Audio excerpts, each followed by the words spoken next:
कहानी की शुरुआत होती है और एक मस्तीखोर बिल्ला यानी मूवी का हीरो पुस अपनी कहानी सुनाने लगता है। पुस कहता है कि मैं एक बहुत ही शातिर बिल्ला हूँ और शायद ही एक माहिर चोर भी, और इसीलिए मुझे सबकी नजरों से बचकर रहना पड़ता है। शहर में यूं ही मेरे वांटेड के पोस्टर नहीं लगे। इतना कहते ही हम देखते हैं कि पुस को किसी ने बांध रखा है, पर पुस को रोक सके ऐसी कोई जंजीर नहीं। पुस अपनी जादूगरी दिखाता है और बड़े ही आराम से वहाँ से रफू चक्कर हो जाता है। दरअसल पुस को बांधने वाला कोई और नहीं बल्कि उसका ओनर होता है। ओनर को भनक लग जाती है कि पुस फिर से भागने की कोशिश कर रहा है, पर पुस उसके हाथ नहीं लगता। पुस भागते भागते एक बार में पहुंचता है और यहाँ पर पुस की एंट्री बहुत ही मजेदार होती है। सभी इंसान देखते हैं कि काउबॉय हैट और बूट्स पहने एक बिल्ला बार में घुस आया है। सब उसके ऊपर हंसने लगते हैं, पर जल्द ही उन्हें पता चलता है कि यह एक वांटेड बिल्ला है और अगर इसे हम पुलिस के हाथों चढ़ा दे तो हमें ढेर सारे पैसे मिलेंगे।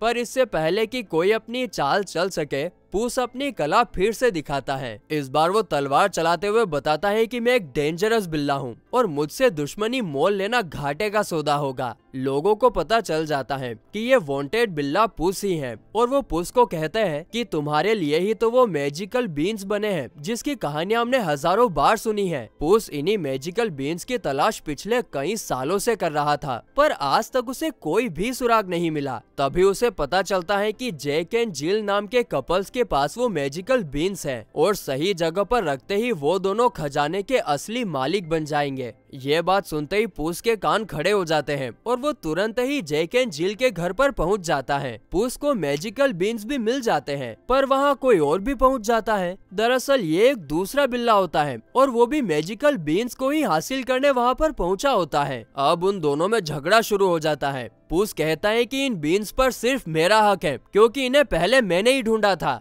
पर दूसरा बिल्ला भी हार मानने वालों में से नहीं था। लेकिन उनकी फाइट की वजह से जैक एंड जिल को भी उनके होने का पता चल जाता है। वो दोनों बीन्स को अपने कब्जे में कर लेते हैं और पुस और दूसरे बिल्ले को खाली हाथ लौटना पड़ता है। वो दोनों अब बिल्लियों के सीक्रेट बार में पहुंचते हैं और दोनों के बीच फिर से फाइट शुरू हो जाती है। फाइट के दौरान पुस को पता चलता है कि ये एक बिल्ला नहीं बल्कि एक खूबसूरत बिल्ली किटी है। पुस किटी की अदाओं पर फिदा हो जाता है और उनकी फाइट वहीं रुक जाती है। किटी एटीट्यूड दिखाकर वहाँ से जाने लगती है और पुस के बूट्स देखकर बार में मौजूद सारी कैट्स उसका मजाक बनाने लगती है। पुस किटी का पीछा करने लगता है और एक कमरे में पहुँचता है, पर वहाँ उसे कोई और दिखाई देता है। दरअसल ये पुस का जिगरी दोस्त हम्टी होता है। हम्टी पुस को देखते ही उसे माफी मांगने लगता है। पुस कहता है कि तुमने मेरी जिंदगी खराब कर दी, जिस पर हम्टी कहता है कि मैंने भी अपनी जिंदगी मजे में नहीं गुजारी है बल्कि सलाखों के पीछे गुजारी है। पुस उसकी बातों में कोई इंटरेस्ट नहीं दिखाता और वहाँ से जाने लगता है। हम्टी कहता है कि मैंने जेल में रहते हुए भी मैजिकल बीन्स के बारे में सब कुछ पता किया है। इस वक्त वो बीन्स जैक एंड जिल के पास हैं, पर अगर हम उन्हें चोरी कर ले तो उस जगह पर पहुँच जाएंगे जहाँ सिर्फ दौलत ही दौलत होगी। हम अपने सारे उधार चुका देंगे और हमारी मोम इमेल्डा को भी प्राउड फील होगा।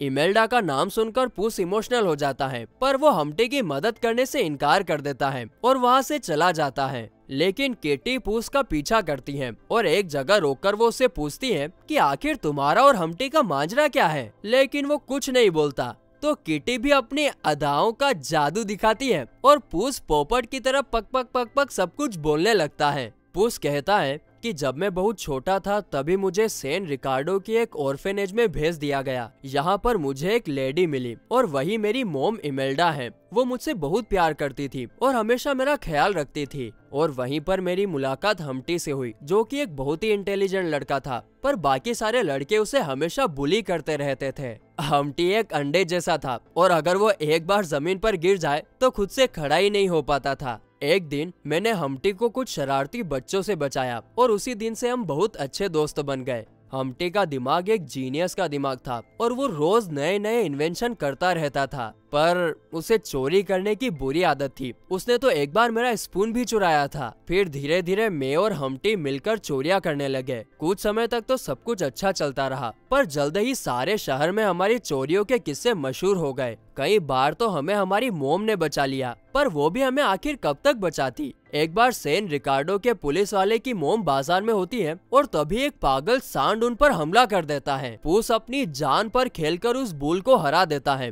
और इस इंसिडेंट के बाद पूरे शहर में पूस की वाहवाही होने लगती है। मोम भी पूस से बहुत खुश हो जाती है और उसे गिफ्ट के रूप में बूट्स देती है। लेकिन हम्टी अपनी चोरी की आदत से मजबूर था। वो बार बार चोरियां करता और पकड़ा जाता। जेल जाने का सिलसिला तो मानो आम हो गया था। हम्टी पूस की कामयाबी से जलने लगा। पूस ने उसे बहुत बार समझाया कि चोरी करना बुरी बात है, पर हम्टी उसकी एक नहीं सुनता था। एक रात को अचानक हम्टी पूस के सामने आ धमकता है और कहता है कि मेरी जान बचा लो, कुछ बुरे लोग मेरे पीछे पड़ गए हैं। पूस उसकी हेल्प करने लगता है क्योंकि उसे नहीं पता था कि इस बार हम्टी ने सैन रिकार्डो के बैंक को ही लूट लिया है। पूरे शहर की पुलिस उन दोनों के पीछे लग जाती है। पूस को भागते वक्त अपनी मोम भी दिखाई देती है, पर वो समझ ही नहीं पाता कि क्या चल रहा है, क्योंकि उस वक्त तो वो सिर्फ हम्टी की जान बचाना चाहता है। वो दोनों एक ब्रिज के पास फंस जाते हैं और पुलिस वाले उन्हें घेर लेते हैं। हम्टी जमीन पर गिर जाता है। पूस पानी में छलांग लगा देता है और बच जाता है,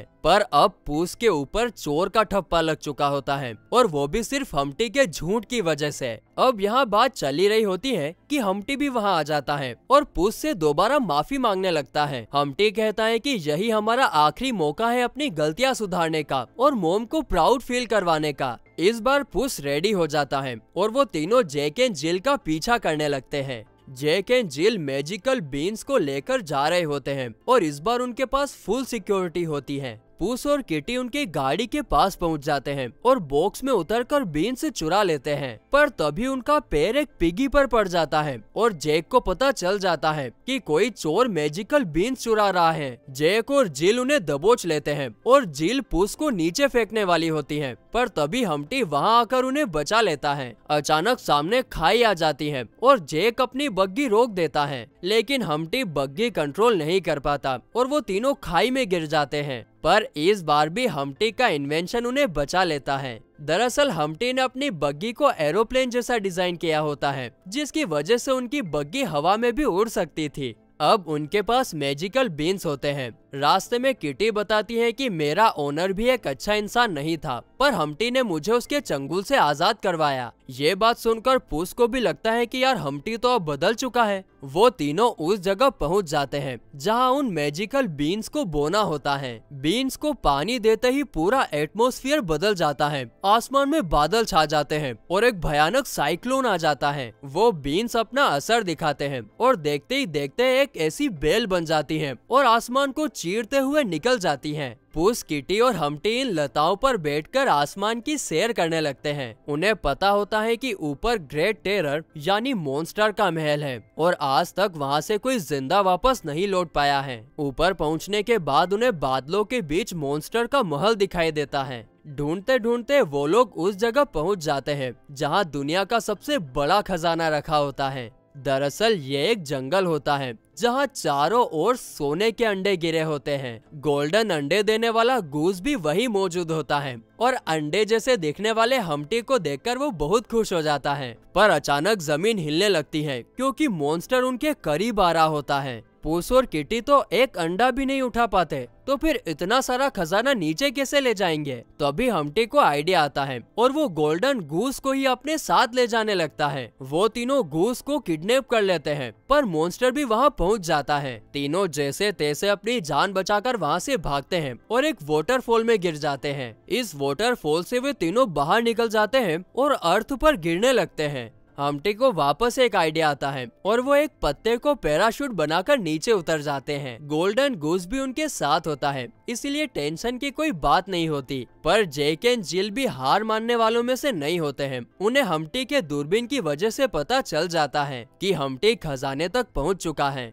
दूसरी ओर गोल्डन गूस अंडे देना शुरू कर देता है और पूस तो बहुत खुश हो जाता है। तभी हम देखते हैं कि हम्टी और किटी कुछ बात कर रहे होते हैं और किटी कहती है कि तुम ऐसा कुछ मत करो, पूस को तो किसी बात का कोई अंदाजा नहीं होता और वो तो मस्ती में डांस करता रहता है। हम्टी कहता है कि अब हमें सो जाना चाहिए क्योंकि कल हमें शहर भी जाना है। वो दोनों सोने लगते हैं, पर रात में ही पूस पर हमला हो जाता है और जब सुबह उसकी आंख खुलती है तो उसके आसपास कोई नहीं होता और ना ही गूस और अंडे होते हैं। पूस को लगता है कि ये काम जरूर जेक एंड जिल का है और उन्होंने मेरे दोस्त और गूस को भी किडनैप कर लिया है। पूस तुरंत सैन रिकार्डो पहुंचता है और हम्टी को ढूंढने लगता है, पर उसे पता चलता है कि जेक एंड जिल ने हम्टी को तोड़ दिया है। पर आगे उसे दिखाई देता है कि हम्टी बाकी लोगों के साथ मिलकर सेलिब्रेट कर रहा है। हम्टी पूस को बताता है कि ये सब मेरा ही प्लान था। मैजिकल बीन्स तो हमेशा से मेरे पास ही थे, पर मैं खतरा मोल नहीं लेना चाहता था। मैंने तुम्हें बलि का बकरा बनाया और आज खजाने का मालिक बन बैठा हूँ। जेक एंड जिल भी मेरे ही प्यादे थे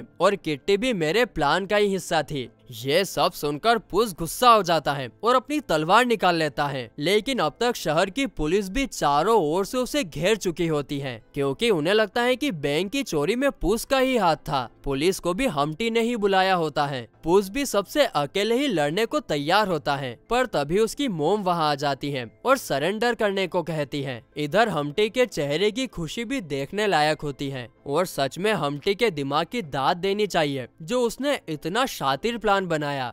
पूस को ना चाहते हुए भी सरेंडर करना पड़ता है और पुलिस वाले उसे जेल में ले जाते हैं।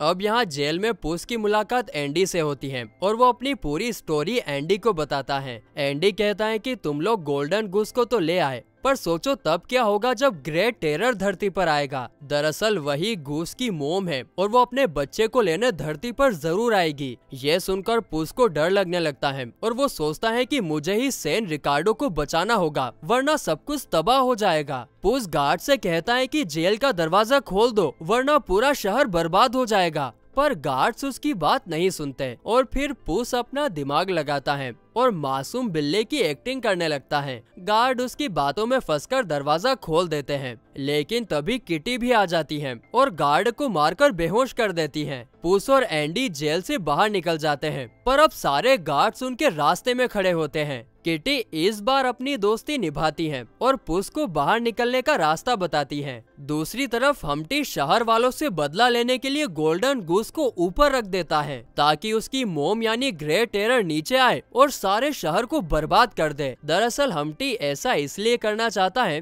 क्योंकि उसे लगता है कि सब लोग हमेशा उसका मजाक उड़ाते हैं और कभी उसकी रिस्पेक्ट नहीं करते।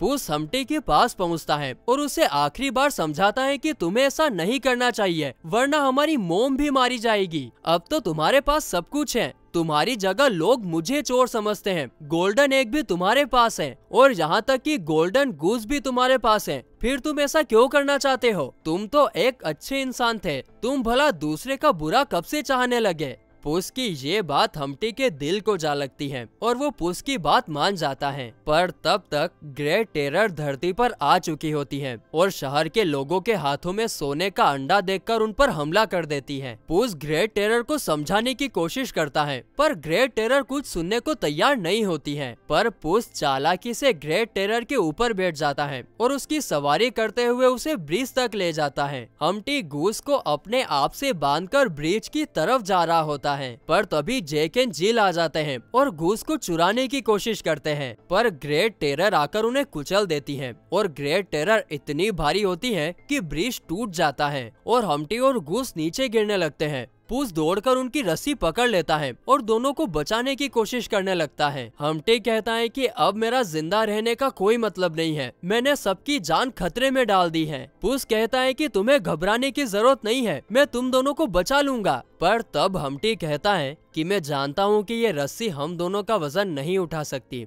इसीलिए तुम गूस को बचा लो। ये कहकर हम्टी रस्सी छोड़ देता है और पूस गूस की जान बचाकर उसे वापस उसकी मोम यानी ग्रेट टेरर के हवाले कर देता है। जब पूस नीचे देखता है तो उसे गोल्डन एग दिखाई देता है, यानी कि हम्टी खुद एक गोल्डन एग था। ग्रेट टेरर गूस के साथ साथ उस एग को भी ले जाती है। सारा शहर पूस को अपना हीरो मानने लगता है। इमेल्डा भी पूस पर बहुत प्राउड फील करती है, पर पुलिस वाले उसे अब भी ढूंढ रहे होते हैं क्योंकि उन्हें लगता है कि बैंक में चोरी पूस ने ही की थी। पुस फिर से भागना शुरू कर देता है और आगे चलकर उसकी मुलाकात किटी से होती है, जिसने जेल से पुस का बूट चुरा लिया होता है और वो दोनों खुशी खुशी अपनी जिंदगी बिताने लगते हैं। जेक एंड जिल हॉस्पिटल में पड़े होते हैं और सभी लोग उनका मजाक उड़ा रहे होते हैं। पर फिर हमें यहाँ पर ये पता चलता है कि हम्टी अभी भी मरा नहीं है, बल्कि दूर आसमान में गोल्डन गूस के साथ रह रहा है। दोस्तों, इस मूवी से हमें पता चलता है कि भले ही कोई इंसान बाहर से मतलबी और बुरा लगता हो, पर उसका दिल सोने का होता है। जैसे कि हम्टी, उसे तो बस पुस जैसे एक सच्चे साथी की जरूरत होती है।